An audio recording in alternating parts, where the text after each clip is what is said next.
কেমন আছেন সবাই? আশা করি অবশ্যই ভালো আছেন। তো বন্ধুরা, নতুন সরকারের নতুন দিনেই প্রথম দিনেই তারা খতিয়ান এবং নকশার উত্তোলন ফিটা বর্ধিত করেছে। তো চলুন দেখে আসি আমরা যে তারা কি করলো, কত টাকা বৃদ্ধি করলো। আর যারা এই ভূমি রিলেটেড বিভিন্ন প্রকার আপডেট পেতে চান, আইন রিলেটেড, ভূমি রিলেটেড এবং বিনিয়োগ রিলেটেড, আপনাদের জন্য কিন্তু ফেসবুকে আমাদের পেজ সাতকাহন। তা আশা করি এখনো যারা ইউটিউবে যারা আমাদেরকে অনুসরণ করেন, ফেসবুক পেজে এখন অনুসরণ করেন না, এই ভিডিও ডিসক্রিপশনে আপনি লিঙ্ক পেয়ে যাবেন, পেজটার সাথেও থাকবেন।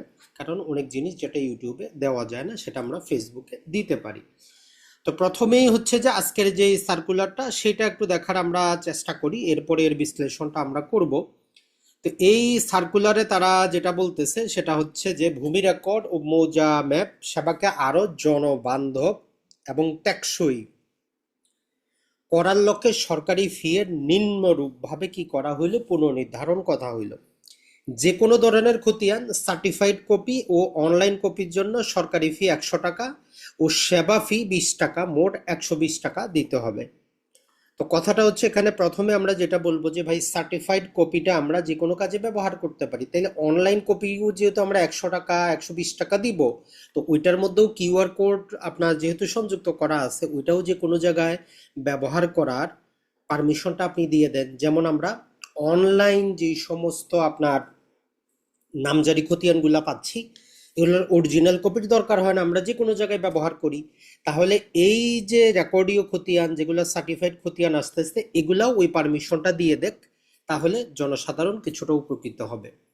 2 নম্বর যে কোনো ধরনের মৌজা ম্যাপের প্রতি শিটের জন্য সরকারি ফি 520 টাকা, যেটাকে 500 টাকা ছিল, এবং সেবা ফি 25 টাকা সহ মোট 545 টাকা দিতে হবে।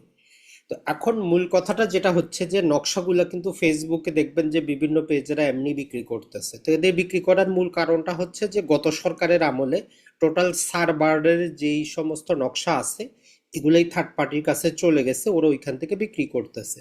তো আমরা যেটা বলবো সেটা যে এই দাম বাড়িয়ে লাভ হবে না, প্রয়োজনে মামলা করেন। যারা ফেসবুকে যারা অথরাইজড না বিক্রি করার জন্য, তাদেরকে আপনি গ্রেফতার করেন, আর পাশাপাশি এই ফিটা আগের জায়গায় থাক। আর যেটা আমাদের খতিয়ান ফি আছে এটা 500 টাকায় যথেষ্ট, এর বেশি কিন্তু দরকার পড়ে না। তো আমরা তাহলে এখন থেকে যে খরচটা আমাদেরকে দিতে হবে সেটা অনলাইন কপির জন্য 120 টাকা, আর অফলাইন কপি সার্টিফাইড কপি যেটা আপনি নেবেন 120, সাথে আপনার এখন ডাক বিভাগে নিলে আবার ডাক খরচ যুক্ত হবে, প্রতিটার জন্য 40 টাকা করে। এখন কথা এই দুটার বাইরেও আমাদের যেই বাকি খতিয়ানগুলো আছে, সেই খতিয়ানের ক্ষেত্রে এখানে কিন্তু তারা উল্লেখ করে নাই যে নামজারি খতিয়ান নিয়ে কেউ টেনশনে পড়বেন না, নামজারি খতিয়ান পি 100 টাকাই আছে এই সার্কুলারে, ওইটার কথা উল্লেখ করা নাই। এগুলো শুধুমাত্র রেকর্ডীয় খতিয়ানের কথা বলা হচ্ছে। আর যেগুলো মাঠ পর্যায়ে আমরা সেটেলমেন্ট অফিস থেকে উঠান, সেক্ষেত্রেও আসলে ফিটা বিভিন্ন প্রকার ভাবে ভাগ করা, যেমন 20 টাকার কোর্ট ফি দিয়ে আবেদন করতে হয়, কত শব্দের। তো এরকম করতে করতে 500 টাকার নিচে কিন্তু উঠানো যায় না। তো ওই জায়গাও ফিটা নির্ধারণ করে দেওয়াটা ভালো, তো আমরা ওইটা রিকোয়েস্ট করব। আর নকশা বা ম্যাপ যেটা, এটা ডিসি অফিসে আপনি অনলাইনে অ্যাপ্লিকেশন করে দেখতে পারেন অথবা ফিজিক্যালি করে দেখতে পারেন যদি থাকে। সেখানে 520 প্লাস 25 টোটাল 545 টাকা দিয়ে আপনি উত্তোলন করতে পারবেন। আর এখানে না পাইলে ভূমি রেকর্ড এবং জরিপ অধিদপ্তর তেজগাঁও ঢাকা থেকে নিতে হবে। আর অনলাইনে বিভিন্ন পেজগুলো আপনাদের কাছে বিক্রি করতেছে, যদিও সরকার বলতেছে যে এগুলা ইল্লিগাল, অতএব আপনি বৈধ হয়ে অবৈধ কাজ করার কোনো প্রয়োজন নেই। সেটা ভিন্ন কথা, কারো মাধ্যমে আপনি অ্যাপ্লিকেশন করে অনলাইন কপিটা অরিজিনাল কপিটা পেলেন, সেটা ভিন্ন কথা।